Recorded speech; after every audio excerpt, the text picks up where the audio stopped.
Hello friends, welcome to Bismi சமையல். இன்னைக்கு வீடியோவில் நம்மளோட டெய்லி வேலைகளை ரொம்ப ஈஸியாகவும் ரொம்ப சீக்கிரமாகவும் முடிக்கிற மாதிரியான கிச்சன் டிப்ஸ் மற்றும் வீட்டு குறிப்புகள் தான் பார்க்க போகிறோம்.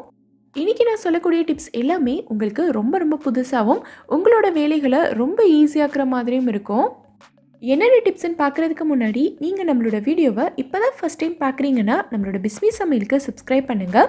நம்ம சேனலில் ஏற்கனவே கிச்சன் டிப்ஸ் மற்றும் வீட்டு குறிப்புகள் பற்றி நிறைய வீடியோஸ் போட்டிருக்கோம். அந்த வீடியோஸையும் நீங்கள் செக் பண்ணி பாருங்கள். இப்போ நம்ம ஃபஸ்ட்டு டிப் என்னங்கிறத பார்க்கலாம். நம்ம எல்லாருமே வீட்டிலேயே மாவரைச்சி தான் இட்லி தோசைலாம் சுடுவோம். இப்படி நம்ம வீட்டிலேயே மாவரைச்சி இட்லி சுடும்போது நிறைய பேருக்கு இருக்கிற பிரச்சனை என்னென்னா, இட்லி நல்ல புசு புசுன்னு சாஃப்டாக வரமாட்டேங்குதுன்னு சொல்கிறீங்க. இட்லி நல்ல சாஃப்டாக புசு புசுன்னு வர்றதுக்கு அரிசி உளுந்தோட ரேஷியோ மட்டும் இல்லாமல் நம்ம சேர்க்குற வெந்தயமும் ஒரு முக்கியமான விஷயந்தான். உளுந்து எந்த அளவுக்கு நம்ம சாஃப்டாக பஞ்சு மாதிரி அரைச்சி எடுக்கிறோமோ அதே மாதிரி வெந்தயமும் நமக்கு நைஸாக அரைப்படணும்.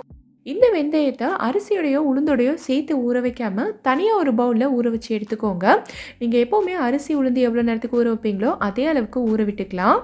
நான் இன்றைக்கி 4 மணி நேரத்துக்கு ஊற வச்சுருக்கேன். நம்ம மாவு அரைக்கிறதுக்கு ஸ்டார்ட் பண்ணுறதுக்கு முன்னாடி ஃபஸ்ட்டு இந்த வெந்தயத்தை மட்டும் சேர்த்து ஒரு 2 நிமிஷத்துக்கு நல்லா ஓட விட்டுக்கோங்க. நம்ம அரிசி உளுந்தோடையெல்லாம் சேர்த்து போடும்போது வெந்தயம் நமக்கு சரியாக அரைப்படாமல் அங்கங்கே முழுசாக நிற்கும். இந்த மாதிரி நம்ம செய்யும்போது நைஸாக அரைஞ்சிரும். ஒரு 2 நிமிஷம் நல்லா அரைஞ்சதுக்கு அப்புறமா நீங்கள் எப்பவும் போல் உளுந்து அரிசியெல்லாம் போட்டு அரைச்சிக்கலாம். இந்த மாதிரி நீங்கள் செய்யும்போது அரைச்சி வைக்கிற மாவு அடுத்த நாள் காலையில் நல்ல சூப்பராக பொங்கி வரும். ஸோ அந்த மாவில் நீங்கள் இட்லி சுட்டிங்கன்னா இட்லி நல்ல சாஃப்டாக பஞ்சு மாதிரி இருக்கும். எத்தனை தடவை இட்லி சுட்டாலும் ஹார்டாகவே இருக்குதுன்னு நினைக்கிறவங்க இந்த மெத்தடில் ஒரு தடவை ட்ரை பண்ணி பாருங்கள். கண்டிப்பாக ரொம்ப யூஸ்ஃபுல்லாக இருக்கும். இப்போ நம்ம அடுத்த டிப் என்னங்கிறத பார்க்கலாம்.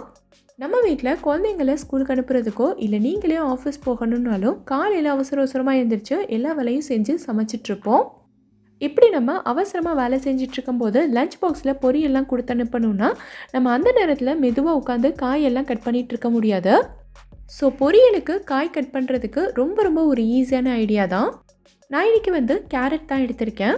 இந்த கேரட் மற்ற காய்கறிகள் கட் பண்ணுறதை விட கொஞ்சம் அதிகமாக டைம் எடுத்துக்கும். இல்லை நீங்கள் துருவி தான் பொரியல் பண்ணுவீங்க அப்படின்னாலும் அதுவுமே நமக்கு கொஞ்சம் டைம் எடுக்கும். இந்த கேரட்டை நம்ம ஃபஸ்ட்டு ஒரு 5-6 பீஸாக கட் பண்ணி எடுத்துக்கலாம். இங்கே பாருங்கள், நான் இந்த சைஸில் கட் பண்ணி எடுத்திருக்கேன். இப்போது இதை நம்ம ஒரு மிக்ஸி ஜாரில் தான் சேர்க்க போகிறோம். எல்லாத்தையும் சேர்த்துறாதீங்க, கொஞ்சம் கொஞ்சமாக சேர்த்துக்கலாம். இப்போது இதை நம்ம மிக்சியில் வச்சு ஃபுல்லாக அரைச்சிடக்கூடாது. லைட்டாக பல்ஸில் விட்டு ஒரு 2-3 தடவை சுற்றி எடுத்துக்கலாம். எவ்வளோ சூப்பராக நல்ல பொடியாக வந்திருக்கு பாருங்கள். இது நமக்கு ரொம்ப நைஸாலாம் அரைப்படலை. நம்ம கேரட்டை துருவினா எந்த அளவுக்கு பொடியாக இருக்குமோ அதே மாதிரி தான் இருக்குது. இதே மாதிரி நம்ம மீதி இருக்க மற்ற கேரட்டையும் செஞ்சு எடுத்துக்கலாம். இந்த மாதிரி நம்ம செய்யும்போது சீக்கிரமாக வேலை முடித்த மாதிரி இருக்கும். அதே நேரத்தில் ரொம்ப ஈஸியாகவும் இருக்கும். ஸோ இனி நீங்களும் இந்த மெத்தடில் ட்ரை பண்ணி பாருங்கள். ரொம்பவே யூஸ்ஃபுல்லாக இருக்கும். இப்போ நம்ம அடுத்த டிப் என்னங்கிறத பார்க்கலாம். நம்ம வீட்டிலையே இஞ்சி பூண்டு பேஸ்ட் ரெடி பண்ண போகிறோம் அப்படின்னா அதில் பூண்டு உரிக்கிறது கொஞ்சம் கஷ்டமான வேலை தான். அதுலேயும் பூண்டு பெரிய பல்லாக இருந்ததுன்னா அதை கூட நம்ம ஈஸியாக உரிச்சிடலாம். ஆனால் இந்த அளவுக்கு ரொம்ப குட்டியாக இருந்ததுன்னா இதை உரிக்கிறதுக்கு நிறைய டைம் எடுத்துக்கும். ஸோ இந்த மாதிரி சின்ன பல்லு பூண்டை கூட எவ்வளோ பூண்டு இருந்தாலும் சரி அதை அத்தனையும் எந்த சிரமமும் இல்லாமல் ஒரே நிமிஷத்தில் உரிச்சு முடிச்சிடலாம். எப்படிங்கிறத பார்க்கலாம். இந்த பூண்டோட தலைப்பகுதியை மட்டும் ஒரு கத்தி வச்சு லைட்டாக கட் பண்ணி எடுத்துக்கோங்க. தோல் எல்லாத்தையும் நீங்கள் உரிக்க வேண்டாம், தலைப்பகுதியை மட்டும் கட் பண்ணாலே போதும். இப்போது இதை அவனில் வச்சு ஒரு 20 செகண்ட்க்கு அப்படியே விட்டுருங்க. 20 செகண்ட்க்கு அப்புறமா இதை வெளியில் எடுத்து நீங்கள் பார்க்கும்போதே உங்களுக்கு தெரியும் பூண்டோட ஒட்டி இருந்த தோல் எல்லாமே பூண்டுலேருந்து லைட்டாக பிரிஞ்சு வந்திருக்கும். இப்போ இந்த பூண்டோட வால் பகுதியை மட்டும் லைட்டாக இழுத்தாலே போதும், தோல் மட்டும் நமக்கு ஈஸியாக கலண்டு வந்துடும். நான் செய்யும் போதே உங்களுக்கு தெரியும்னு நினைக்கிறேன் எவ்வளோ ஈஸியாக வருதுன்னு. எவ்வளோ பூண்டாக இருந்தாலும் சரி இதே மெத்தடில் நம்ம செய்யும்போது ரொம்ப ஈஸியாக வேலை முடிச்சிடும். சப்போஸ் உங்களுக்கு இந்த மாதிரி செய்கிறதுக்கு அவன் இல்லை அப்படின்னா இன்னொரு ஈஸியான மெத்தடும் இருக்குது. இங்கே நான் கொஞ்சமாக வெதுவெதுப்பான தண்ணி எடுத்திருக்கேன். தண்ணி ரொம்ப சூடாக இருக்க வேண்டியதில்லை, லைட்டாக வெதுவெதுப்பாக இருந்தாலே போதும். இப்போது இந்த வெதுவெதுப்பான தண்ணியில் பூண்டோட தலைப்பகுதியை மட்டும் கட் பண்ணிவிட்டு அப்படியே உள்ளே போட்டுடலாம். இது ஒரு 10 நிமிஷத்துக்கு அப்படியே தண்ணியிலேயே இருக்கட்டும். இந்த மாதிரி நம்ம தண்ணியில் போட்டு வச்சுருக்கும் போது பூண்டோட தோல் எல்லாமே நமக்கு ஈஸியாக பிரிஞ்சு வந்துடும். 10 நிமிஷத்துக்கு அப்புறமா இதோட வால் பகுதியை மட்டும் நீங்கள் லைட்டாக பிடிச்சி இழுத்திங்கனாலே போதும், தோல் ஃபுல்லாகவே உங்களுக்கு ரொம்ப ஈஸியாக உறிஞ்சு வந்துடும். ஸோ இனி பூண்டு உரிக்கிறதுக்கெல்லாம் சிரமமே படாதீங்க. எவ்வளோ பூண்டாக இருந்தாலும் சரி இதே மெத்தடில் ஈஸியாக உரிச்சிடலாம். கண்டிப்பாக ட்ரை பண்ணி பாருங்கள். இப்போ நம்ம அடுத்த டிப் என்னங்கிறத பார்க்கலாம். இந்த மாதிரி ஃப்ளாஸ்க் எல்லாம் பார்த்தீங்கன்னா குளிர்காலத்தில் சுடு தண்ணி ஊற்றி வைக்கிறதுக்கு, குழந்தைங்களுக்கு பால் ஊற்றி வைக்கிறதுக்கு நம்ம யூஸ் பண்ணுவோம். குளிர்காலம் முடிஞ்சு வெயில் காலம் வந்துருச்சு அப்படின்னா பெரும்பாலான வீட்டில் இந்த ஃப்ளாஸ்க்கை நம்ம கழுவி எடுத்து வச்சுருவோம். மறுபடியும் குளிர்காலம் வரும்போது தான் இந்த ஃப்ளாஸ்க்கை எடுப்போம். ஸோ இந்த மாதிரி நம்ம கழுவி எடுத்து வைக்கிற ஃப்ளாஸ்க் வந்து நம்ம மறுபடியும் யூஸ் பண்ணுறதுக்கு எடுக்கும்போது இதிலேருந்து ஒரு மாதிரியான ஸ்மெல் வரும். நம்ம வந்து யூஸ் பண்ணவே முடியாது. ஸோ இந்த மாதிரி ஸ்மெல் எதுவும் வராமல் இருக்கணும் அப்படின்னா இந்த ஃப்ளாஸ்க்கை நீங்கள் கழுவி எடுத்து வைக்கும்போது இதுக்குள்ளே கொஞ்சமாக சுகர் சேர்த்துக்கோங்க. சுகர் சேர்க்கும் போது ஃப்ளாஸ்க்கு நல்லா காய வச்சுருக்கணும். இதில் ஒரு சொட்டு தண்ணி கூட இருக்கவே கூடாது. சுகர் சேர்த்துட்டு இதை நீங்கள் மூடி வச்சுக்கலாம். அடுத்து நீங்கள் யூஸ் பண்ணும்போது இந்த சுகரை கீழே கொட்டிட்டு கொஞ்சமாக சுடு தண்ணி ஊற்றி இந்த ஃப்ளாஸ்க்கு கழுவிட்டு எப்பவும் போல் யூஸ் பண்ணிக்கலாம். இதுலேருந்து எந்த ஒரு ஸ்மெல்லும் வரவே வராது. இந்த டிப் உங்களுக்கு ரொம்பவே யூஸ்ஃபுல்லாக இருக்கும்னு நினைக்கிறேன். கண்டிப்பாக ட்ரை பண்ணி பாருங்கள். நம்ம வந்து கிரேவி எல்லாம் செய்யும்போது நல்ல வாசனையாக இருக்கணும்னா இப்போ நான் சொல்ல போகிற இந்த ஒரு சின்ன டிப்பை மட்டும் ட்ரை பண்ணி பாருங்கள். வெஜ் இல்லை நான்வெஜ் எதுவாக இருந்தாலுமே கிரேவி வந்து அட்டகாசமாக அவ்வளோ வாசனையாக இருக்கும். ரொம்ப ரொம்ப ஒரு சிம்பிளான விஷயந்தான். எந்த கிரேவியாக இருந்தாலும் பரவாயில்ல, நீங்கள் கடைசியாக ஸ்டவ் ஆஃப் பண்ணுறதுக்கு முன்னாடி கொஞ்சமாக 1 டீஸ்பூன் அளவுக்கு நெய் சேர்த்து நல்லா கலந்து விட்டுருங்க. வெஜ் இல்லை நான்வெஜ் எதுவாக இருந்தாலும் சரி இந்த மாதிரி நம்ம நெய் சேர்த்துக்கலாம். இல்லை நீங்கள் வந்து கூட்டு பொரியல் எது செஞ்சாலும் ஓகே தான். கடைசியாக இந்த மாதிரி 1 ஸ்பூன் அளவுக்கு நெய் சேர்த்து கலந்து விட்டுட்டு நீங்கள் ஸ்டவ் ஆஃப் பண்ணிட்டீங்கன்னா இதோட டேஸ்ட்டே உங்களுக்கு அவ்வளோ சூப்பராக இருக்கும். வாசனையும் அவ்வளோ சூப்பராக இருக்கும். பிடிக்காதுன்னு சொல்கிறவங்க கூட விரும்பி சாப்பிடுவாங்க. கண்டிப்பாக ட்ரை பண்ணி பாருங்கள். எல்லா வீடுகள்லையுமே பார்த்தீங்கன்னா இது மாதிரி இடுக்கி இருக்கும். அப்பளம் பொரிக்கிறதுக்கு, சிக்கன் பொரிக்கும் போது, மீன் பொரிக்கும் போதெல்லாம் பார்த்தீங்கன்னா இந்த இடுக்கி நமக்கு ரொம்பவே யூஸ்ஃபுல்லாக இருக்கும். நல்லா ஈஸியாக திருப்பி போட்டுடலாம். நமக்கு அவசரமாக தேவைப்படும் போது பார்த்தீங்கன்னா இது நம்ம கையிலே கிடைக்காது. எங்கே வச்சோன்னே தெரியாமல் தேடிட்டே இருப்போம். ஸோ அந்த மாதிரி டைமில் இந்த பேப்பர் கிளிப் தான் நமக்கு ரொம்ப உதவியாக இருக்கும். எல்லார் வீட்லேயுமே இந்த மாதிரி பேப்பர் கிளிப் இருக்கும். இந்த சைஸில் அப்படி இல்லைன்னா சின்ன சைஸில் இருக்கும். எந்த சைஸில் இருந்தாலுமே நமக்கு ஓகே தான். இந்த மாதிரி 2 ஸ்பூன் எடுத்துக்கோங்க. இப்போது இந்த ஸ்பூனை இந்த கிளிப்போட இந்த இடத்துல வச்சு ஒரு ரப்பர் பேண்ட் வச்சு நல்லா டைட்டாக கட்டிடுங்க. ரப்பர் பேண்ட் இல்லைன்னா கூட பரவாயில்ல, ஒரு நூல் வச்சு நல்லா இறுக்கி கட்டிடுங்க. இன்னொரு ஸ்பூனையும் அடுத்த சைடில் வச்சு இதே மாதிரி கட்டிடுங்க. இப்போ பார்த்திங்கன்னா இது நமக்கு ஒரு இடுக்கி மாதிரி இருக்கும். இதை வச்சு நம்ம இந்த மாதிரி வேக வச்ச முட்டை, உருளைக்கிழங்கு, தக்காளி இதெல்லாமே சுடு தண்ணியிலேருந்து எடுக்கிறதுக்கு நமக்கு ரொம்ப ஈஸியாக இருக்கும். இந்த ஸ்பூனுக்கு பதிலாக நம்ம வந்து ஃபோர்க் வச்சு கூட செஞ்சுக்கலாம். ஸோ அப்போ வந்து நமக்கு நூடுல்ஸ் எல்லாம் சர்வ் பண்ணுறதுக்கு ரொம்ப ஈஸியாக இருக்கும். இப்போல்லாம் நம்ம எல்லார் வீடுகள்லையுமே பார்த்திங்கன்னா இந்த மாதிரி சானிடைசர் இருக்கும். இது வந்து சானிடைசருக்கு மட்டும் இல்லை, இந்த மாதிரி பாட்டில் மாடலில் இருக்க எல்லாத்துக்குமே பொருந்தும். இப்போல்லாம் பார்த்திங்கன்னா ஷாம்பு ஆகட்டும், லோஷன் ஆகட்டும், க்ரீம் ஆகட்டும், இந்த மாதிரி நம்ம அழுத்தி எடுக்கிற மாதிரி தான் இருக்குது. இந்த பாட்டிலை வந்து இந்த மாதிரி ப்ரெஸ் பண்ணிவிட்டு எடுக்கும்போது பார்த்திங்கன்னா இது நம்ம தேவைக்கு அதிகமாகவே வரும். நம்ம பெரியவங்க வந்து நம்ம தேவைக்கு ஏற்ற மாதிரி அழுத்திட்டு விட்டுருவோம். பட் குட்டீஸ் எல்லாம் பார்த்திங்கன்னா இந்த மாதிரி நல்லா அழுத்தி விளையாடிட்டு இருப்பாங்க. ஸோ இதில் இருக்க எல்லாமே நமக்கு வந்து வேஸ்ட் ஆயிரும். ஸோ இது வேஸ்ட் ஆகாமல் நம்ம என்ன பண்ணலான்னா இந்த மாதிரி ஒரு ரப்பர் பேண்ட் எடுத்துக்கோங்க. ரப்பர் பேண்டை இந்த பாட்டிலோட இந்த ஸ்ட்ராவில் நல்லா சுற்றி விட்டுருங்க. இந்த மாதிரி ஃபுல்லாக கட்டி விட்டுட்டோன்னா நம்ம அழுத்தும் போது ஸ்ட்ரா வந்து ஃபுல்லாக உள்ளே போகாது, பாதி தான் உள்ளே போகும். ஸோ நமக்கு வெளியில் வர சானிடைசரும் கொஞ்சம் தான் வரும். இந்த மாதிரி நம்ம சானிடைசர், லோஷன்ஸ், ஷாம்பூலெல்லாம் கட்டி விட்டுட்டோன்னா நமக்கு வந்து வேஸ்ட் ஆகாமல் தேவையானதை மட்டும் யூஸ் பண்ணிக்கலாம். இந்த டிப் ரொம்பவே எஃபெக்டிவாக இருக்கும். நீங்களும் ட்ரை பண்ணி பாருங்கள். இந்த மாதிரி குழந்தைங்களோட சாக்ஸ் வந்து நிறையா இருக்கும். பழைய சாக்ஸ், பத்தாதது, அப்படி இல்லைன்னா ஒன்று தொலைஞ்சு போயிட்டு இன்னொரு சாக்ஸ் மட்டும் இருக்கும். இந்த சாக்ஸ் எல்லாத்தையும் நம்ம வேண்டான்னு தூக்கி போட்டுறாமல் எப்படி யூஸ் பண்ணிக்கிறதுன்னு பார்க்கலாம். சின்ன சைஸோ இல்லை பெரிய சைஸோ எந்த சாக்ஸாக இருந்தாலும் ஓகே தான். நம்ம வீட்டில் இந்த மாதிரி நிறைய கண்ணாடி பாட்டில் இருக்கும். காஃபி பாட்டில், அப்படி இல்லைன்னா ஜாம் பாட்டில், இந்த மாதிரி காலியான பாட்டில் இருக்கும். அதை எடுத்துக்கோங்க. இந்த பாட்டிலில் இந்த சாக்ஸை மாட்டி விட்டுக்கலாம். ஸோ பார்க்குறதுக்கும் நமக்கு அழகாக இருக்கும். இந்த பாட்டிலை நம்ம வந்து பெயிண்ட் பண்ணணும், டிசைன் பண்ணணும் அப்படிங்கிற அவசியமும் இல்லை. நான் வந்து இந்த பாட்டிலில் தண்ணி ஊற்றிட்டு மணி பிளான்ட் வச்சுக்கிறேன். நீங்கள் வந்து இதில் மண் போட்டு வேறு எந்த செடி வளர்க்குறதா இருந்தாலும் வச்சுக்கலாம்.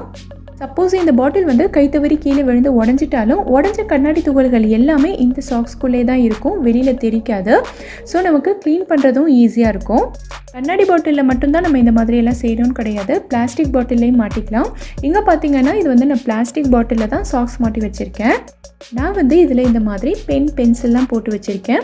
உங்களுக்கு வேணும்னா நீங்கள் இதில் ஸ்பூன்ஸ், ஃபோர்க் இந்த மாதிரி போட்டு வச்சு யூஸ் பண்ணிக்கலாம். நம்ம வீட்டில் பார்த்திங்கன்னா இந்த மாதிரி செல்லோ டேப் இருக்கும். நமக்கு தேவைப்படும் போது பண்ணும்போது பார்த்தீங்கன்னா இதுலேருந்து செல்லோ டேப்பை பிரிக்கவே முடியாது, எங்கே இருக்குன்னே தெரியாது, தேடிட்டே இருக்கணும். அதே மாதிரி வீட்டில் குழந்தைங்க யூஸ் பண்ணுறதுக்கு கேட்டாலும் நம்ம தான் அவங்களுக்கும் பிரித்து கொடுக்குற மாதிரி இருக்கும், அவங்களாலையும் இதை பிரிக்க முடியாது. ஸோ நம்ம என்ன பண்ணலான்னா இந்த மாதிரி ஒரு பேப்பர் பின் எடுத்துக்கோங்க. இது வந்து பொதுவாகவே எல்லார் வீட்லேயுமே இருக்கும், பேப்பர் மாட்டுறதுக்கு யூஸ் பண்ணுறது. இந்த பின்னை இந்த மாதிரி நீட்டி விட்டுருங்க. இதை வந்து நம்ம செல்லோ டேப்பை யூஸ் பண்ணிவிட்டு வைக்கும்போது அதோட கடைசியில் இந்த மாதிரி ஒட்டி விட்டுருங்க. இதை வந்து நம்ம அடுத்த டைம் எடுத்து யூஸ் பண்ணும்போது தேடிட்டு இருக்க வேண்டாம், டக்குன்னு பிரிச்சுட்டு நம்ம யூஸ் பண்ணிக்கலாம். இந்த செல்லோ டேப்பை பிரிச்சுட்டு நம்ம கட் பண்ணுறதுக்கும் இதுக்காக தனியாக சிசர் கத்தியெல்லாம் தேட வேண்டியது இல்லை, இந்த பின் வச்சே நம்ம வந்து கிழிச்சு விட்டுக்கலாம். இதே மாதிரி சின்ன சைஸ் செல்லோ டேப்புக்கும் நம்ம பேப்பர் பின் போட்டு வச்சுக்கலாம். அந்த பேப்பர் பின்னை நீட்ட வேண்டியதில்லை, இது வந்து பெரிய சைஸாக இருந்ததுனால நம்ம நீட்டி மாட்டணும், சின்ன சைஸ்க்கு வந்து அப்படியே மாட்டிக்கலாம். நம்ம எல்லார் வீட்லேயுமே குழந்தைங்க சாப்பிட்ணுங்கிறதுக்காக நிறைய பேரிச்சம்பழம் வாங்கி வச்சுருப்போம். ஆனால் குட்டீஸ் பார்த்திங்கன்னா சுத்தமாக அதை சாப்பிடவே மாட்டாங்க. நம்ம வந்து கம்பல் பண்ணி 1 நாள் 2 நாள் வந்து கொடுக்கலாம், ஆனால் அடுத்தடுத்த நாளெல்லாம் பார்த்திங்கன்னா அவங்கள சாப்பிட வைக்கிறது ரொம்பவே கஷ்டம்தான்.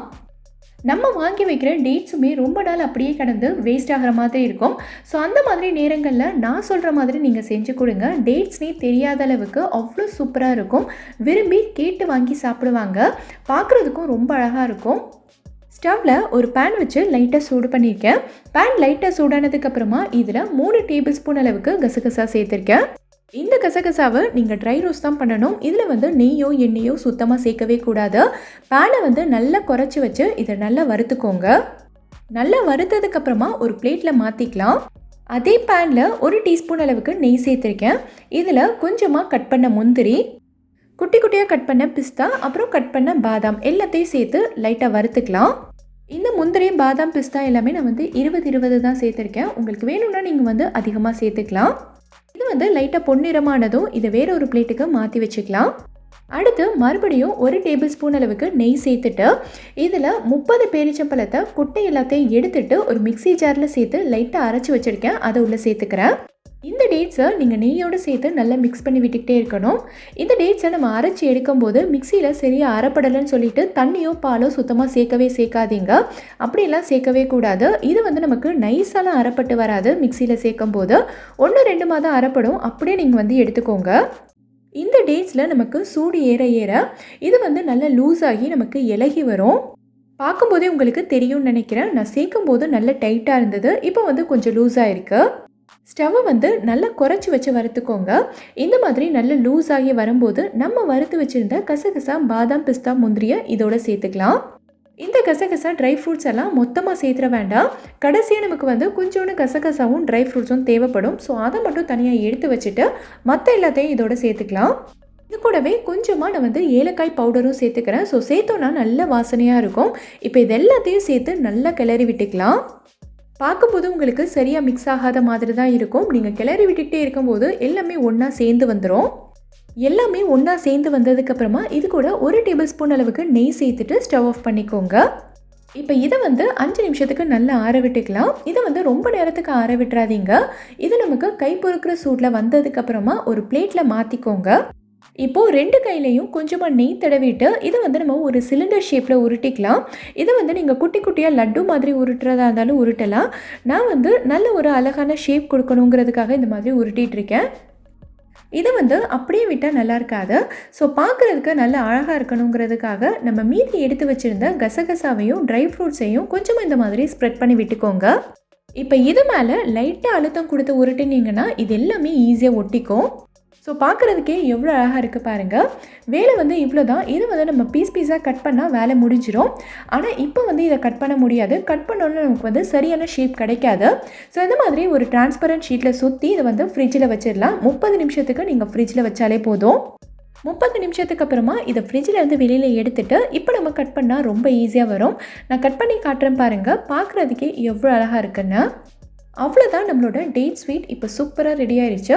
இதை நீங்கள் குழந்தைங்களுக்கு கொடுத்தீங்கன்னா டேட்ஸ்னே தெரியாத அளவுக்கு அவ்வளோ சூப்பராக விரும்பி சாப்பிடுவாங்க, இன்னும் வேணும்னு கேட்டு வாங்கி சாப்பிடுவாங்க. கண்டிப்பாக இதே மாதிரி ட்ரை பண்ணி பாருங்கள். இந்த வீடியோவில் நான் சொல்லியிருக்க டிப்ஸ் எல்லாமே உங்களுக்கு ரொம்பவே யூஸ்ஃபுல்லாக இருக்கும்னு நினைக்கிறேன். எந்த டிப் உங்களுக்கு ரொம்ப யூஸ்ஃபுல்லாக இருந்ததுங்கிறத கீழே இருக்க கமெண்ட்டில் எனக்கு சொல்லுங்கள். இந்த வீடியோ பிடிச்சிருந்தா லைக் பண்ணுங்க, உங்க ஃப்ரெண்ட்ஸ் உங்க ஃபேமிலி மெம்பர்ஸ் கூட இந்த வீடியோவை ஷேர் பண்ணுங்க. மறக்காம நம்ம பிஸ்மி சமையலுக்கு சப்ஸ்கிரைப் பண்ணிட்டு பக்கத்தில் இருக்கக்கூடிய பெல் ஐக்கானை கிளிக் பண்ணி அதில் ஆல்ங்கிற ஆப்ஷனை செலக்ட் பண்ணுங்க. தேங்க்யூ.